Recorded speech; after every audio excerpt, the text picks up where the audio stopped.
আসসালামু আলাইকুম। আজ রবিবার মার্চের 1 তারিখ 2026। আমি এখন যে জায়গাটায় দাঁড়িয়ে আছি এটা একটা লেক। এটা ফ্রোজেন হয়ে আছে। আর এই ফ্রোজেন লেকের উপর দাঁড়িয়ে আপনাদের সঙ্গে কথা বলছি। আজকে আমার অফ ডে। আমার হঠাৎ মনে হলো একটা ব্যাপার আপনাদের সঙ্গে শেয়ার করি। কালকে আমাদের ডিরেক্টর মিটিং ছিল, সেখানে আমরা বেশ কিছু গুরুত্বপূর্ণ সিদ্ধান্ত নেই। ওইখান থেকে একটা জিনিস আপনাদের কাছে শেয়ার করাটা আমার কাছে মনে হলো যে খুবই রিলেভেন্ট। মানুষের জীবনে কিছু কিছু সিদ্ধান্ত তার জীবনের সম্পূর্ণ গতিপথটাকে একেবারে পাল্টে দিতে পারে। আমি আজকে আমার এমন এক বন্ধুর একটি সিদ্ধান্ত তার জীবনে আমূল পরিবর্তন করে দেয়, সেই ঘটনাটা আপনাদেরকে বলতে চাই। আমার সেই বন্ধু আমাদের এই কোম্পানির সদস্য, তার সঙ্গে আমার খুব বেশি যোগাযোগ নাই। এর আগে আমাদের প্রজেক্ট নিয়ে যে একটা ভিডিও আপলোড করা হয়েছিল, সেই ভিডিও দেখার পর উনি আমাকে ফোন দেয় এবং উনি ফোন দিয়ে এমনিতে খোঁজখবর নেয়, জানতে চায়।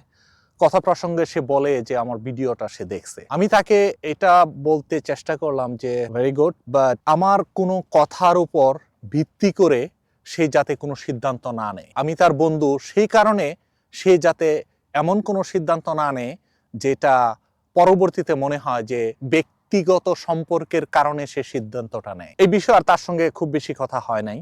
আমেরিকাতে আসার পর আমার জীবন শুরু হয় নিউ ইয়র্ক সিটিতে। সেখানে অনেকের সঙ্গে পরিচয় ঘটে। ধীরে ধীরে একজন থেকে আরেকজন, আরেকজন থেকে আরেকজন, এইভাবে আমার সেই বন্ধুর সঙ্গে পরিচয় হয়। সেই বন্ধু আমার আরেক রিলেটিভসের খুবই ক্লোজ বন্ধু, সেভাবে তার সঙ্গে পরিচয়টা হয়। তারপরে একসঙ্গে ওঠা বসা, চলাফেরা করা, বিশেষ করে আমি বিভিন্ন জায়গায় ঘোরাফেরা করতাম, মাঝে মধ্যে উনিও আমাদের সঙ্গে ঘোরাফেরা করতো। একটা সময় জানতে পারলাম যে উনি ডানকিন ডোনাটে জব করেন। সেখান থেকে একটা সময় ডানকিন ডোনাট ছেড়ে ইয়েলো ট্যাক্সি চালানো শুরু করে। আপনারা হয়তো সবাই জানবেন যে এই দেশে আসার পরে ইয়েলো ট্যাক্সি ড্রাইভ করে নাই এরকম নাই বললেই চলে, আর সেখান থেকে বেশ ভালো ক্যাশ ইনকাম করা সম্ভব হয়। ইয়েলো ট্যাক্সি চালিয়ে মোটামুটি তার ভালোই চলছিল। তারপর শুনলাম সে দেশে গেল এবং দেশে গিয়ে বিয়ে শাদী করলো। হঠাৎ একদিন আমাকে বলল যে তার মাথায় অন্য কিছু কাজ করতেছে। উনি আমাকে বলার চেষ্টা করলো তার আরেক বন্ধু, দূরে কথা, আমি এক্সাক্ট সিটির নামটা বলতেছি না আপনাদের, গ্যাস পাম্পের পার্টনার হয়ে সেখানে মুভ করে চলে গেছে।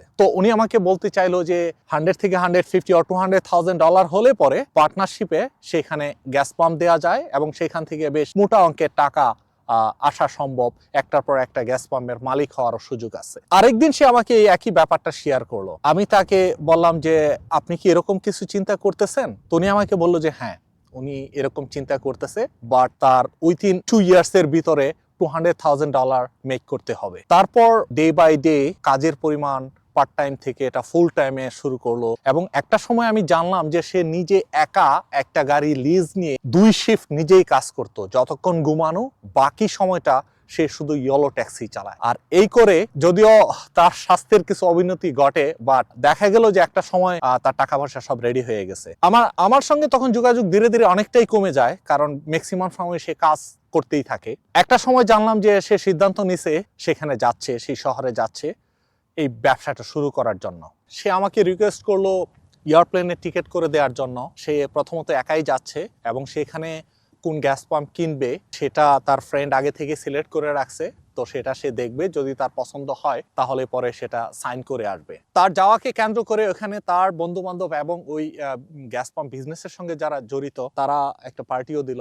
তারপর পরদিন সে ওগুলো ভিজিট করলো, জায়গা দেখলো, আমাকে অ্যাড্রেস, ম্যাপ এগুলো সব পাঠালো। আমিও সেগুলো দেখতেছিলাম। সবকিছুতে আমার জানার খুব আগ্রহ থাকে এবং কে কি করে, নতুন কোনো আইডিয়া নিয়ে কেউ কাজ করলে সেটা আমি খুব বেশি গুরুত্ব দিয়ে দেখি, বুঝতে চাই। এই আগ্রহটা আমার ভিতরে আছে, যে কারণে আমি ওকে বেশ ফলো করতেছিলাম। একটা সময় সবকিছু ফাইনাল হলো। ফাইনাল হওয়ার পর তখন সে পার্মানেন্ট সিদ্ধান্ত নেয়, আমাদের সঙ্গে কথা বললো যে হ্যাঁ সে মুভ করতেছে।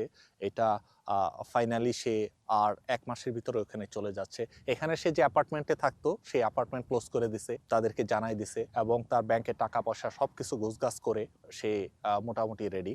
ফাইনাল যাওয়ার আগে মনে হয় 15 দিন আগে তার হঠাৎ করেই ফোন আসলো, ইমার্জেন্সি ওইখানে যাইতে হবে, বাকি টাকাগুলো এখনই দিতে হবে, অ্যাট দ্য সেম টাইমস আরো পেপার ওয়ার্কস আছে সেগুলো সাইন করতে হবে। টিকেটের জন্য আমি মোটামুটি তাকে হেল্প করছি ইনস্ট্যান্টলি।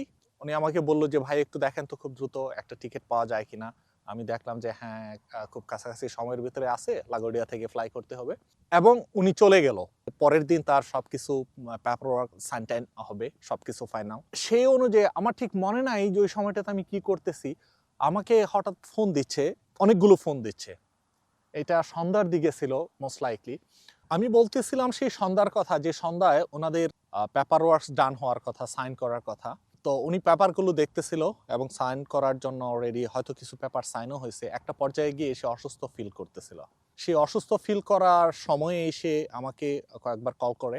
যখন আমি কল ব্যাক করলাম, উনি আমাকে যে কথাটা বলল সেটা হলো, ভাই আমার ভিতরে আমি খুব ভালো ফিল করতেছি না, কেমন জানি আমি অসুস্থ ফিল করতেছি। তো আমার কাছে মনে হলো শরীর খারাপ হইতেই পারে।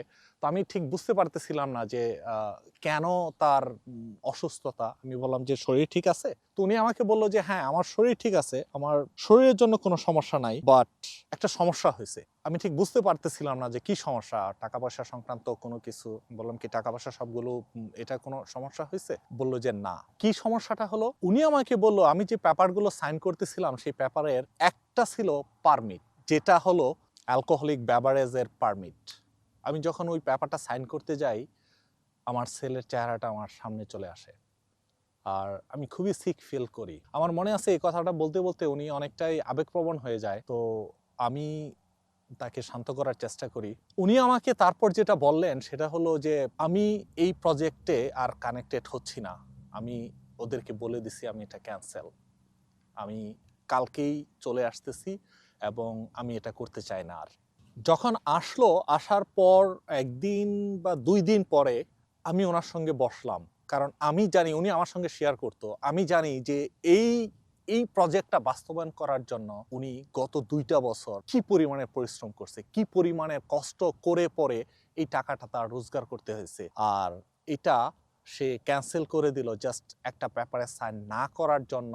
এটা কেন কেন তার ভিতরে এই পরিবর্তনটা আসলো? তখন যথেষ্ট শান্ত এবং রিল্যাক্স মুডে যেটা বললো যে হ্যাঁ আমি জানতাম যে এই ব্যবসাটা আমার করতে হলে আমার এই হারাম যে অ্যালকোহল এগুলো সেল করতে হবে, এগুলো আমার করতে হবে, সেটা আমি জানতাম। এবং আমি এটা গত 2 বছর যাবতই জানতাম। আমি প্রতিদিন যে টাকা জমাচ্ছি, আমি প্রতিদিনই জানতাম সেটা আমার করতে হবে। এবং এটা নিয়ে আমি ফাইট করছি। ফাইট করে আমার কাছে মনে হয়েছে যেন আমার টাকা ইনকাম করতে হবে এবং আমার ভবিষ্যতের জন্য, আমার বাচ্চাদের জন্য, আমার স্ত্রী সন্তানদের জন্য আমার অ্যাটলিস্ট এমন পরিমাণে টাকা রাখা যাইতে হবে যেটা হইলে পরে তাদের সুন্দর একটা ভবিষ্যৎ হয়। যখন আমি এই পেপারটাতে সাইন করতে যাই, যখন আমি দেখলাম যে এটা অ্যালকোহল অ্যান্ড বেভারেজ, আমার ছেলের চেহারাটা যখন আমার সামনে চলে আসে, আমার তখন কেবলই মনে হইলো আমি আজকে যদি এই সাইনটা করি, আমি যদি এই ব্যবসাটা করি, আমার হয়তো অনেক টাকা হয়ে যাবে, কিন্তু অ্যাট দ্য সেম টাইম আমি বোধহয় এমন একটা পাপের রাস্তায় চলে গেলাম।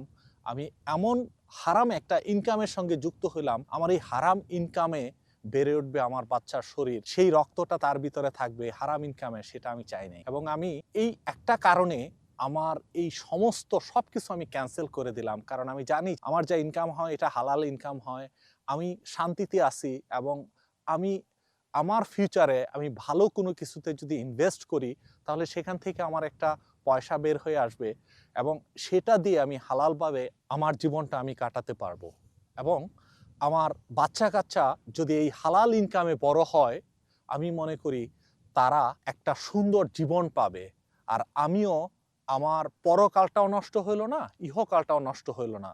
আমি অন্তত এটার কারণে আমি আল্লাহর কাছে বলতে পারবো যে হ্যাঁ আমি আমার জীবনের আমার সব কিছু ব্যয় করার পরেও আমি সেটা থেকে ফেরত আসছি। আল্লাহ যাতে আমাকে পরবর্তী জীবনটা হালালভাবে ইনকাম করে কাটানোর সুযোগ করে দিতে পারে। আমি গতকাল জানতে পারলাম আমার সেই বন্ধু আমাদের এই প্রজেক্টে বেশ একটা অ্যামাউন্ট ইনভেস্ট করেছে। তার এই ইনভেস্টমেন্টটা তার ঘটনাটাকে আমাকে মনে করে দেয় এবং আমার কাছে মনে হয় আপনাদের সঙ্গে এই গল্পটা শেয়ার করা দরকার। আপনারা হয়তো জানেন আমি খুব বেশি রিলিজিয়াস প্র্যাকটিসের ভিতরে নাই, কিন্তু আমি এটা জানি আপনারা যারা আমার সঙ্গে আছেন, আপনারা যারা আমার কথাগুলো শুনতেছেন, আপনারাও চান আপনার ইনকাম, আপনার ইনভেস্ট সম্পূর্ণ হালালভাবে হোক এবং আপনার যে ইনকামটা আসবে এই ইনকামে আপনার পরিবার, আপনার বাচ্চা কাচ্চা এবং তাদের ফিউচার হালালভাবে নির্মিত হোক, এটা আপনি চান। এবং এটা আমি বিশ্বাস করি যে দায়িত্ব আপনারা আমাকে দিয়েছেন, আমি মনে করি যে এটা আপনাদেরকে সেই প্রতিশ্রুতি বাস্তবায়ন করার জন্য সর্বোত্তম একটা প্রজেক্ট, যেখানে আপনি হালালভাবে আপনার নিজের ইনকাম করতে পারবেন এবং আপনার ভবিষ্যৎ বংশধরের জন্য একটা হালাল ইনকামের ব্যবস্থা করতে পারবেন। আমি চাই আপনি আপনার ইনভেস্ট সর্বোচ্চ পর্যায়ে যেটা সম্ভব আমাদের এই প্রজেক্টে ইনভেস্ট করতে পারেন।